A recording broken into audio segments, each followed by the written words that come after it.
In their sporting dreams, they're living in America. These guys are the Cyclones, Australia's national gridiron team. Well, more like a battalion than a team, actually. There are 47 players, 4 captains, and 7 coaches. They come from all over Australia, from a kaleidoscope of cultural backgrounds. But they're united by one thing. You all on the same page? Yes, Coach! Let's go, guys. Put it right. There we go. 1, 2, 3. They walk the walk and talk the talk. An abiding fascination with American football has lured each and every one of them away from the mainstream. Most began their football careers playing one of Australia's 4 more popular varieties of football: Aussie rules, soccer, league or union. But with gridiron something clicked, and in most cases it was the on button of a television. Second goal with the 3, Elway, quarterback draw, close, touchdown. 16 years, if it's your last game, you might as well get one that way too, huh? Why not? Let's get Air Force on 3. 1, 2, 3. Air Force! A long time ago, I watched, I think it was the 84 Super Bowl. I think it might have been, or the 86 with the Washington Redskins and LA Raiders, and I saw Marcus Allen do a great, I think a 74-yard touchdown run. I went, gee, that's really good. John Rowe, one of the Cyclones' coaching staff, is something of an Australian pioneer. He's put in 10 years as a gridiron player and coach. His conversion via a Super Bowl broadcast is typical, but the fascination with all things American cuts across most barriers. Rowe, an Aboriginal media producer, counts among his teammates a doctor, insurance clerks and carpenters from Samoa, the West Indies and dozens of diverse backgrounds. And in a sport with up to 50 positions to fill, there's something for everyone. We have tennis players who have great footwork to be wide receivers, Aussie rules players who make great tight ends and wide receivers, front rowers who make, good running backs, and big second rowers from rugby who make great linemen, offensive linemen. So it's a position that caters for all sizes and shapes. For the past 2.5 weeks, the Cyclones have come together on the Gold Coast from an idea that was literally blowing in the wind. It was only 3 years ago that the pockets of gridiron fanatics scattered around Australia were brought together under a national governing body. The dream of a national team touring overseas seemed a long way off. But at a Spartan training camp at Burleigh Heads, it's a reality rushing towards them, like an opposition running back. For Gridiron Australia, this is a major step. This is the first officially sanctioned team, if you like, that's ever represented Australia. Previously, there have been private tours and teams that have come to this country and played privately raised teams.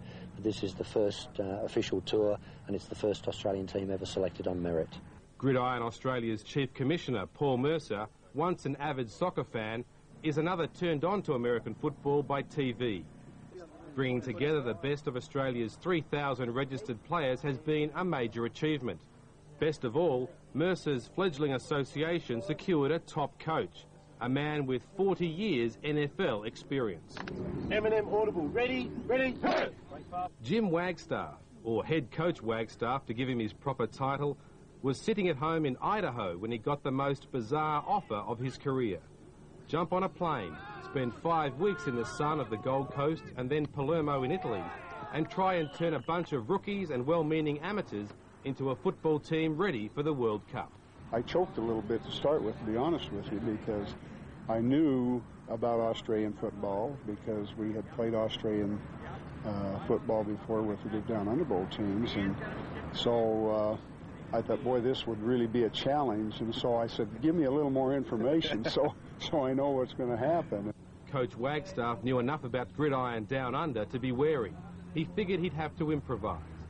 As he surveys his team, the former Buffalo Bills defensive back and Pro Bowl coach feels the pain of the slightest mistake. But it soon gives way to his admiration for our pioneering spirit.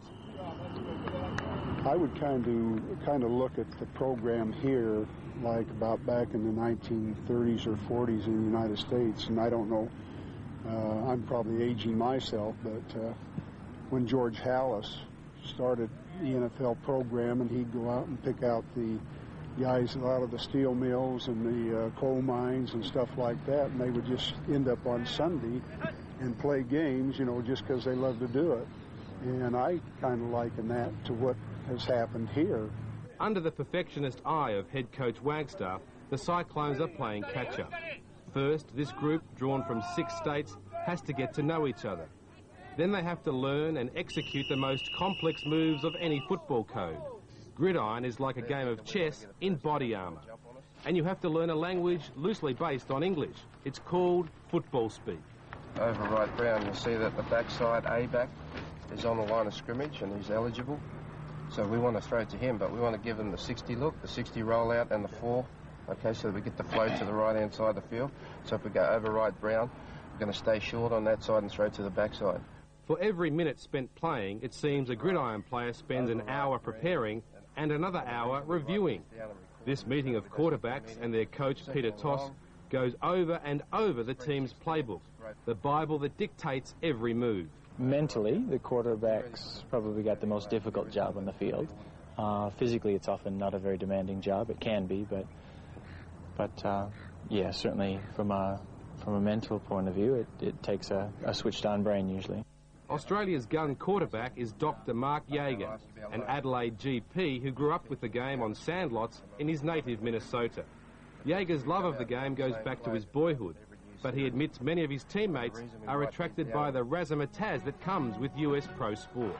I think there is, from the average Australian point of view, I think there's a real interest in most things American, and certainly things that are marketed as well as they are, and are as sort of catchier, as exciting as things like gridiron. The Cyclones assembled on the Gold Coast in search of competition. The Down Under Bowl, a tourism-driven event that this month will see 48 US high school football teams visit Surfers Paradise, was ideal preparation. Come on, let them use it now. Let's go, Lions. Stay low. Let's go, Lions. Use what we gave you. Go. Among these American teenagers, most under 18 years of age, are talented footballers chasing college scholarships. Most are barking mad about their sport. Come on! Come on, Bo! In their second and final warm-up game before the World Cup, the Cyclones are playing a high school selection from Nebraska. While the Australians have bulk on their side, the US teenagers have had years to understand the complexities of the game. And Coach Wagstaff knows upstairs is where his team struggles. Let's do this tonight. Let's do this. Let's don't make any mistakes. We don't make any mistakes, we don't get beat. Everybody pay attention, special teams, your individual assignments, all those things. And let's have one heck of a ball game, and we'll win this thing and go to Italy in a right, proper manner. You all on the same page? Yes, sir. Let's go, guys. Put it Let's go. Come on, boys. All right, we go. 1, 2, 3. Go!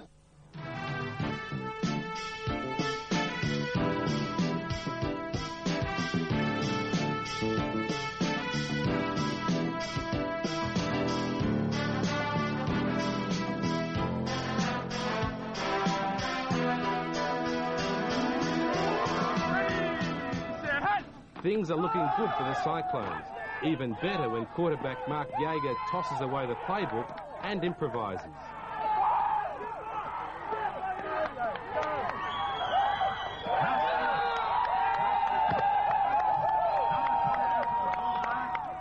The touchdown run of 45 yards is the play of the night, and the Cyclones are pumped. Bring it in, D.D. Come on! The great American football dream comes at a cost. Each one of these players has paid $3,000 up front to be a part of this training camp on the Gold Coast and to go to the World Cup in Palermo. On top of that, up to 5 weeks away from jobs and families and their businesses. Dreamers they may be, but they're also very dedicated footballers. But soon there's a sharp reminder of how far they still have to go. Jesus Christ. Come on, guys, watch the ball! Let it go, we're not out there! Hey, guys! In gridiron, unforced errors cause a collective depression and even more frenzied analysis from the coaching staff. This is such a small hole that he gets here, and because we're triple option, the backside linebacker is making a play. Let's hit him! Center, get your ass out of it. Get your head out of your ass and get the backside linebacker. This is a guy that's hurting us right now in option. It's no wonder some of them look confused. The Cyclones have plenty of first-year players, among them punter Paul Del Borello. A year ago, he entered a super punt competition, intrigued by the success of another Perth Aussie Rules player, Darren Bennett.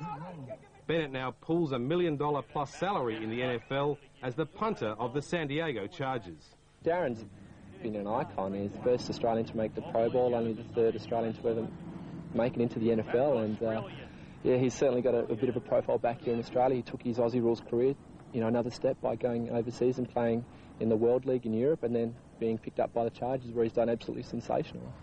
And pulling a fair salary. Yeah, he's on a few dollars. He was a little bit cagey when we met him earlier in January as to how many dollars he is making, but fair to say he's on a pretty fair wicket, I think. Then again, earning money from this pursuit isn't so far-fetched.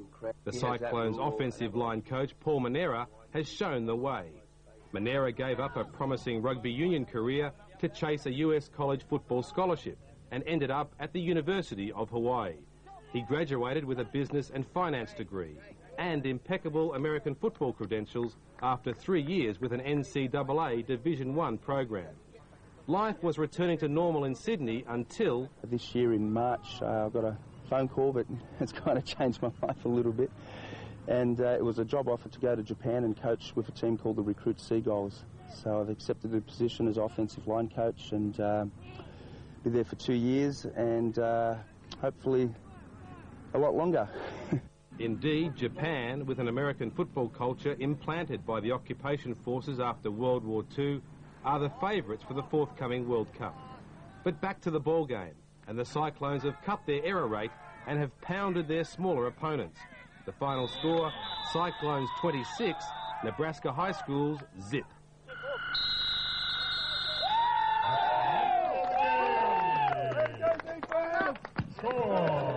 Well, this is really good because we saw such an improvement from the first game to this ball game.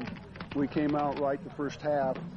The first game we played, we didn't do anything hardly, except the defense played well both games. Anytime you shut teams out, you got to be real happy about the defense. Let's put it in here.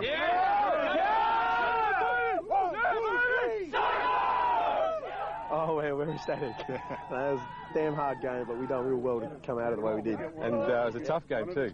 Damn, they hit hard and they were quick on their feet, so you can't ask for a better result than that. We won. And we held them out. The coach is saying you've improved over the first game of this one? First game in the first half, we made some bad mistakes. This game we've done well. We're going to kick some more ass when we get over to Italy.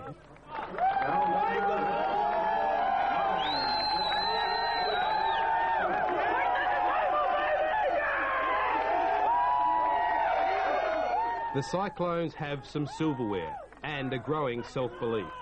When it's all said and done, this uniquely American pursuit allows these players to wear the green and gold and carry the Australian flag, the ultimate honour for any footballer in this country. We've got guys from all over Australia, all nationalities, bonding as one great team.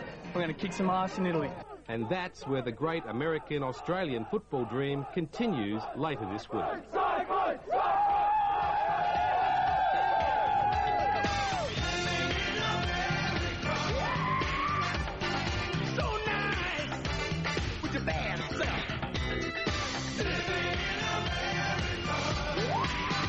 I feel good.